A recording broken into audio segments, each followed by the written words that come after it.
Alright, this is Mrs. Cross. This video has been uploaded for you if you missed class because we are discussing some stuff that's fairly important about books 9, 10, and 11. They're some of the most important books in the whole series that has some of Odysseus' more famous adventures. And there's some information that I would like you to know that you may not get if you missed class, and so you can view this video if you've missed, or if you need just to review some of the important stuff that we talked about.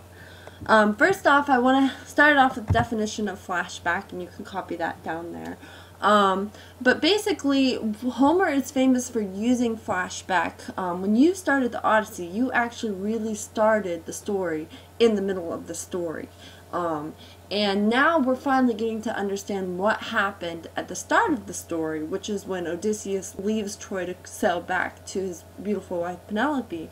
And so but Homer didn't write it in a chronological order, he broke it up. And so you have met him when he's just escaped from Calypso's island and has gone to the Phoenicians. And the Phoenicians ask him, who are you and what's going on? And this is where he tells them what's happened. What's interesting about this is it accomplishes two things. First, it puts us in the same position as Telemachus and Penelope and the Phoenicians. We know who he is. We know that he was a hero out of Troy. We know that he's been trying to get back to his family, but we don't have any idea what's going on in between. So it leaves us in that same questioning feeling that Telemachus has when we're not really sure what happened to him. It also gives us a chance to experience this adventure in a first-person point of view from Odysseus. And what happens, and what you'll see in the next couple of slides, is that Odysseus was supposed to be this well-respected, this is the impression we've got of him so far, well-respected, honorable man. And what you find out is he's not really as honorable as everybody says that he is. Okay? So the first place that he goes is the attack of Polyphemus, and you can see there that picture is from about 1650. It's one of the first pictures that we have of this. And this is really crucial because it explains Poseidon's grudge.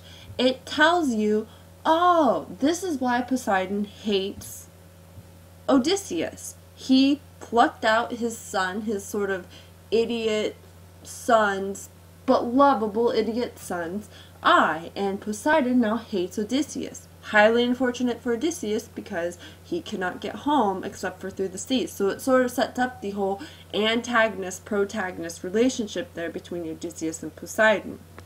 Also, as I mentioned before, because it's in his personal view, you realize that Odysseus really isn't as noble of a man as you thought he is. The whole way that they get away from Polyphemus, telling him that his name is no name so that he will send the other giants away, plugging out his eye and then writing out underneath on the sheep, all show this sort of cunning side to him that you really don't expect out of this honorable man. And then on top of that, Odysseus boasts and mocks Polyphemus and almost gets them killed after they're away because he wants him to know who he is. And by giving him his name, Polyphemus has this chance to offer up this prayer to Poseidon and identify who it was that actually knocked his eye out. And this sets up the whole rest of the story of how difficult it is to get home. So you kind of see these vices that you weren't really expecting out of him before. And then lastly, this is just worth it for you to know. Some people actually do find Polyphemus to be this very sympathetic character. And I know you're thinking, oh my gosh, Mrs. Cross, it was disgusting. He just eats people whole. Yes, he does. But he also takes care of his sheep and talks to them and waters them. He's probably one of the most, he's a very sympathetic pet owner. He's probably one of the best pet owners you would have if you see how he cares for his sheep and everything. And so he sort of has this lovable kind of side to him when it comes to dealing with his animals. Not with humans, but with animals. So some people kind of, fall for that. And you may be one of those people, you may not, but you need to be aware that that is something that has been expressed. So then the next adventure you have Circe's seduction. And again, you realize Odysseus really isn't this man that you thought he was. You thought he was this loyal husband who's pining away for his wife. Come to find out, he spent 12 months with this mistress, even though she had turned his crew into pigs, and they are obviously sort of resentful of that, and it leads Euryclus to sort of question his authority, and you kind of see that he doesn't have the relationship with the friends as this noble war, his crew as the noble war hero. So again, you sort of start to see these grinding things that, don't really make a lot of sense. And then our last adventure that he takes is to the trip to Hades, and there's another picture that's in the original statue of Hades. Hades was the god of the underworld, and his abode came to be known as Hades, more commonly known as God, and the trend of being called, hell. A lot of that came from this imagery. And so there's a picture of Disney's sort of reinterpretation as Hades as God. And this was sort of the Hall of the Heroes. This is the Hall of Fame for Greek mythology. Anybody who is important in Greek mythology shows up and talks to talks to Odysseus in this part. And so part of doing this kind of makes Odysseus, Homer's kind of saying, Odysseus is this character that needs to be up there with all the rest of these other famous heroes.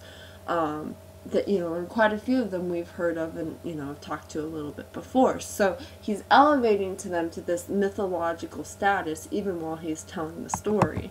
And he also uses this time in Hades to sort of tie the whole story together. He meets Anticlea, his mother, who kind of tells him about everything that's going on in Ithaca, so you're reminded how he wants to get home to Ithaca. He talks to Agamemnon and Achilles, who are both war heroes out of Troy, so you're thinking, oh yeah, Troy, he's really sad because he left Troy. Elpenor, who ironically just got drunk and fell off, fell off of the roof, just kind of reminds him of the recent trials that they've been through with Polyphemus and Circe.